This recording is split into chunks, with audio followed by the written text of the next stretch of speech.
Hello everyone, we're back again today with some more content.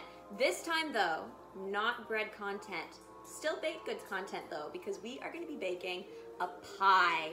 Now, this is my dad's idea. After I baked bread for everyone, he said, well, why don't you bake one of your pies? Because I've been baking pie quite a bit, especially after Thanksgiving during this quarantine. So I said, well, why don't you make one of those for everybody?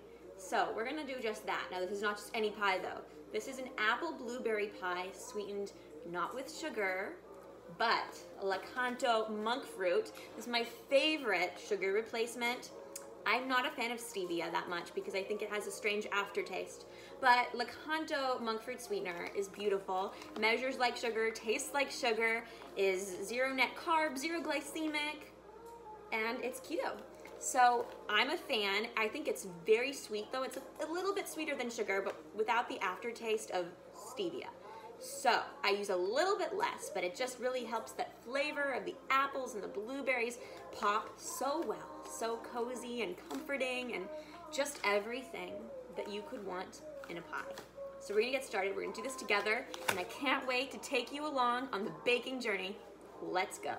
Okay, so I've preheated the oven to 350. I put a prepared pie crust in a pie dish. This is just simple Pillsbury normal pie crust. Saves time, easy, and yeah, so this is gonna go into the oven for about 10 minutes while we prepare the filling. Let's do it. So I've selected my apples. We're gonna use about 6 medium-sized-ish apples. Now, you can use 5, you can use 7, you can use 8, you can use 4. I don't know. I'm not the kind of person to be like, you have to use this amount or else it's gonna be bad. Do it for what you feel like you need in a pie. Take it apple by apple because they'll really, if you listen, they will speak to you. Let me see. He's saying 6. So I don't know. I mean, we'll see what it goes, but thanks. Thanks, buddy. Okay, so those apples are nicely washed. I'm gonna start by peeling them. If you can see here, I've just got a nice little peeler, and we're just gonna go through each apple, peeling them nicely, get all of that skin off. I mean, this is up to you, but in these COVID times, I like to just take the precautionary measure of peeling the apples. And you know, I mean, the skin is great when you're eating an apple raw and you have a nice skin on it. You know, that's good. For this though, and for COVID times, I believe that the best option is to peel your apples. So get a nice peeler. If you don't have one, you can use a knife. Just be careful. Don't hurt yourself doing that because it's no fun. You know, I mean, people look at me doing that with a knife and they get a lot of anxiety. I don't blame them because I'm not the most nimble of slicers.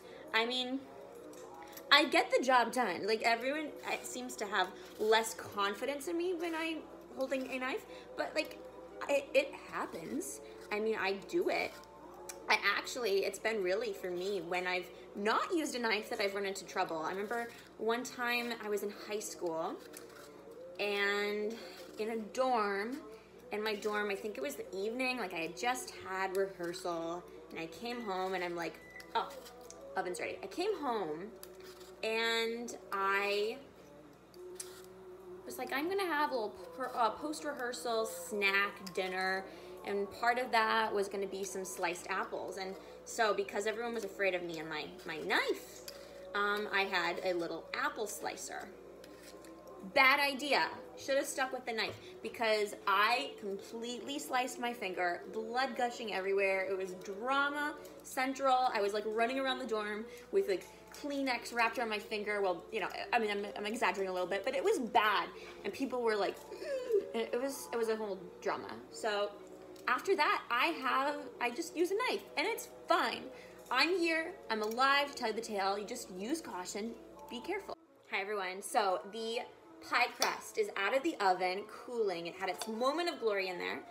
And we're still preparing the filling. Right now I'm slicing the apples.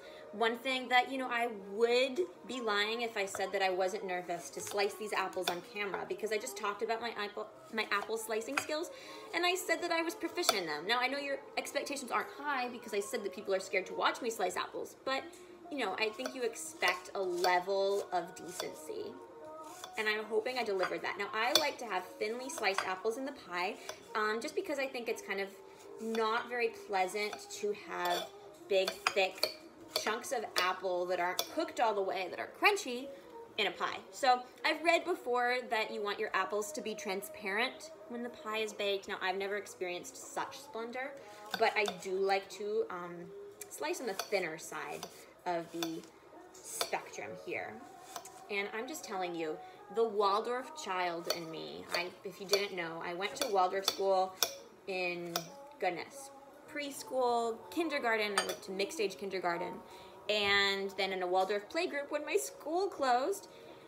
But we would make stuff all the time, so the smell of the apples baking just reminds me of my Waldorf days, and I just love it. Now, obviously, I was too small to be there slicing the apples, but we were always making things, knitting, finger knitting, playing with scarves, dyeing wool, making little wool figurines.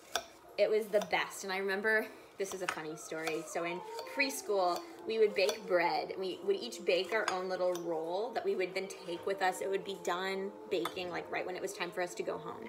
So we'd have our little roll for our post-school snack. And they would give us the piece of dough, because obviously we were in preschool, we couldn't make the dough ourselves. And then they'd give us some raisins, thinking you could put the raisins in the dough and you'd have your little raisin bread. But I just thought that was so ridiculous. I'm like, you're literally taking two snacks and putting them into one snack, and that just really doesn't make sense. So while I was rolling my dough, I would eat the raisins. I don't like raisins now, but I loved them at the time. And then I'd have my roll after school, and there you go. And I was like, this makes so much more sense. You guys don't make any sense.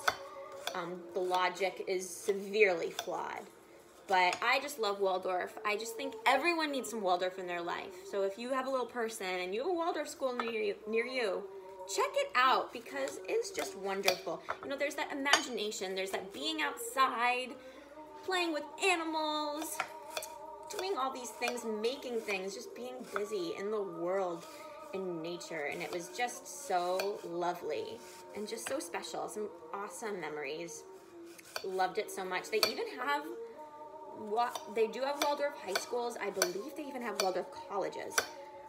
But I just love the drawings. I look back at some of the drawings that I did when I was like in kindergarten. I'm like, this is better than my artwork right now. I don't know. It's just so wholesome and wonderful. I recommend 100%. So let's keep slicing these apples. My little Waldorf tangent here. We're doing well. We're making things happen. I think it's not as bad as, you know, you might be watching this saying, yikes, Glory, that's terrifying. Who knows? It's happening though. Okay, everyone, so the apples are thinly sliced. Look at them, looking lovely as always. And next we're gonna do the addition of the other ingredients. So we have flour. Now use a little bit of flour. It just helps to thicken the filling a little bit. You don't use a lot. It's just a tad bit of flour. I use like 2-ish tablespoons, kind of heaping tablespoons to put those in. You know, it's not, I'll use like a little bit more. So 3-ish tablespoons. Okay. We use that. So that's done. Then we sprinkle in some cinnamon. I like a nice amount of cinnamon. We love cinnamon. Anti-inflammatory. Delightful. Then we put in a tiny, tiny bit of lemon juice. And I don't know why. So I don't know why, okay? Don't ask me why. I'm not a food scientist. I don't know. But in every recipe I've read, they say to add some lemon juice. Who knows? So I do. I don't know if it makes a difference. And then we put in some salt. And I feel like I put in a good amount of salt because actually it really balances out the sweetness, especially when you have some monk fruit in there. Monk fruit is very sweet, like I said. So putting the salt in gives it a little addition of flavor. So we love that. And then lastly, we get the monk fruit, and I don't really measure it. I just put a bit in. I don't think it really matters too much. Got a little bit crumbly in there. Clustered of monk fruit. And I just shake in a little bit. That's good. That's it. And so here it all is, like so. And then get a spoon here. We just combine all of the ingredients. I don't have a fancy combining utensil. I'm just using a spoon. And we like to do this so it gets all incorporated, all of the flour and cinnamon and salt and monk fruit and lemon juice all just goes in there. And then once we have this incorporated decently, I'll add in the frozen blueberries. I'm not doing fresh produce right now, and this is something that makes me so sad because I love fresh produce. Like on normal times, I'm eating salads and raw fruits and vegetables all the time. Like that's my lifestyle. That is my diet. I live off of berries and lettuce and more than that, obviously. But like I love those things. Those are huge parts of my life. And with COVID, I'm just a little wary of having raw fruits and vegetables. I know a lot of people are doing that and they seem to be okay. But now, you know, it's like, it's been since March, I've been doing that and I just don't, I not feel comfortable changing my ways until I have a vaccine. So,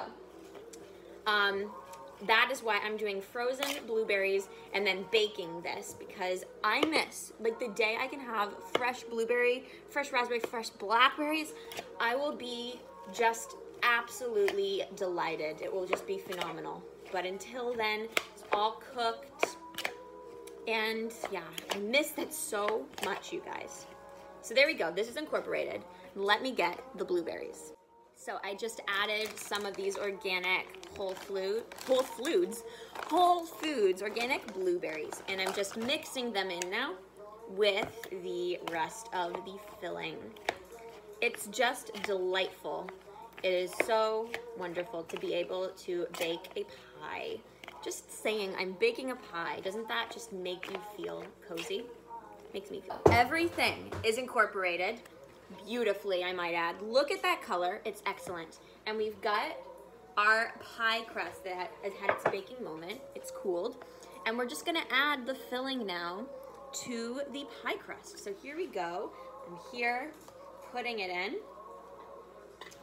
It's looking just lovely and very well incorporated and beautiful.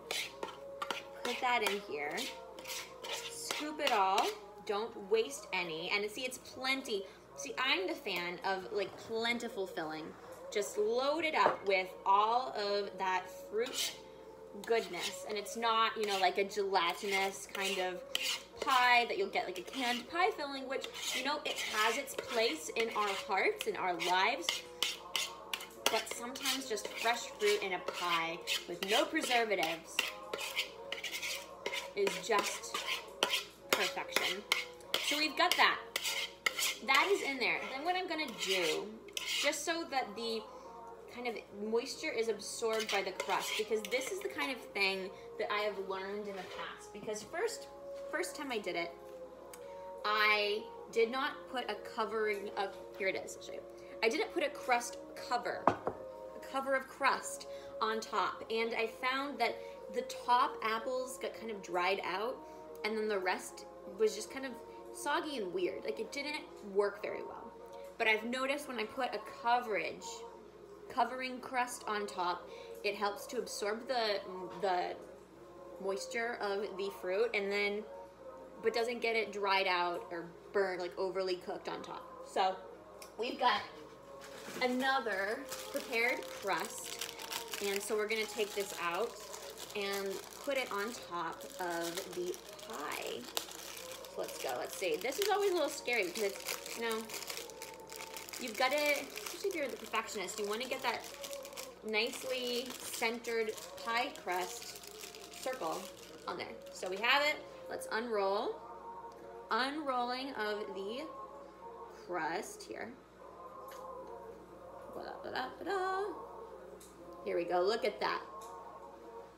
And then we can just have a little moment of getting it all nice. I don't know, that was really unnecessary, but I just feel like, why not do that? And then we just lay it, my angles are really awful, lay it right on top here, and then, of course, we need to make sure that our crust covers the pie. Lovely, lovely coverage here.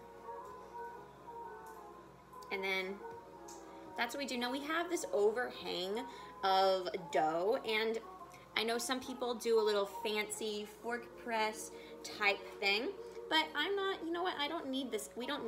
My family doesn't want this extra dough. I don't want this extra dough. So what we're gonna do is we're just gonna remove the outer layer of dough. And you know what, this might make some people sad. I don't know. It's also for my own aesthetic reasons, because I just find it's just gonna burn. If you have any suggestions for making sure that if you put overhanging dough that it's not gonna burn, let me know. But I just personally don't feel attached to this dough. So we're just gonna get rid of it. So we're just going around. I'm just kind of, this is not a very fancy method.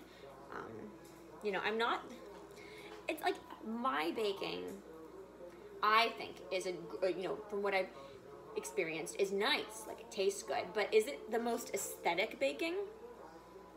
Definitely not. Like my cakes, maybe they're yummy, but are they beautiful? Absolutely not.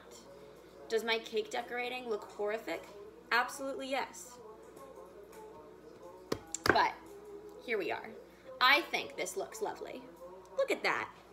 And then, like any baker, we have to do an egg wash, and I'm gonna do that off camera because you don't need to do it, but I just basically get one egg, whip it all together, and then just brush it on top of the pie. Okay everyone, so time has passed and we have ourselves, are you ready? A beautiful pie. So it is cooling, it's been cooling for a few moments. I think it's ready to be served. So we're gonna serve up, look at that. We're gonna serve up a little pie for the family. So let's get going. So we're gonna serve up this pie a la mode, if you will. So that is with ice cream. But let me tell you, this is not just any ice cream. This is the Breyers Carb Smart Vanilla Ice Cream. And this is a family favorite. Get it at Publix, Kroger, Wegmans, I'm sure, you know, those kinds of grocery stores. It's just delightful. It's light, fluffy, perfect with the pie. So we're gonna take a slice of pie here. Oh, cut it here. I mean, I'm not, again, not the most graceful pie server, but we've got this beautiful slice, nice and hot inside, looking delightful there. Oh, gorgeous, gorgeous, gorgeous, gorgeous. Look at that slice of pie. And I think, you know what, it's for my dad. I'm gonna give him a little bit extra because he deserves it. Okay, there's that. Put that aside here. Get the next one. And I just think, you know, how wonderful is it to be able to spend a Friday afternoon, it's raining outside, baking pie with my favorite YouTube playlist, oldies playing in the other room and it's raining, just adding some ambiance. If you haven't used that, you're missing out on the most wonderful situation because it's just, they make it just so that the music sounds like it's in the other room on an old record player and it's raining outside, but it's more kind of like you're on an outdoor patio in the rain on a tin roof with oldies playing inside while you're outside. That's what I'm hearing a little bit more, but it's lovely. So now we've got to, this is where it gets scary. Me trying to open this plastic thing, and you know what, sometimes it's better to just cheat the system and do that and not take the plastic thing off. So we've got this, and we're gonna get our spoon and we're gonna serve up some pie a la mode, if you will. Look at that. Okay, and then over here. Is this the most graceful way of presenting? No, absolutely not. Again, what did I tell you? But we're doing this, and we have ourselves, I'll show you this one. Beautiful piece of pie for you. Okay, so for our taste tester, we have Papa Geller to try the pie. He's already had a bite of it. He's gonna have another one for you. I had to. So he's gonna try it. You just your don't hand honest, this to your honest opinion. What other kind is there? Your just honest opinion. Not here. Yeah. You don't take this pie immediately without eating it like a pig, as I was. It's fantastic. Mmm. Mmm. Mm-hmm. Mm-hmm. Mm-hmm. Okay. Chef's kiss. Thank you. And there you are, everyone. Thank you so much for baking a pie with me. I had a great time. I hope you had a great time. And who knows, maybe we'll bake something else some other day. See y'all.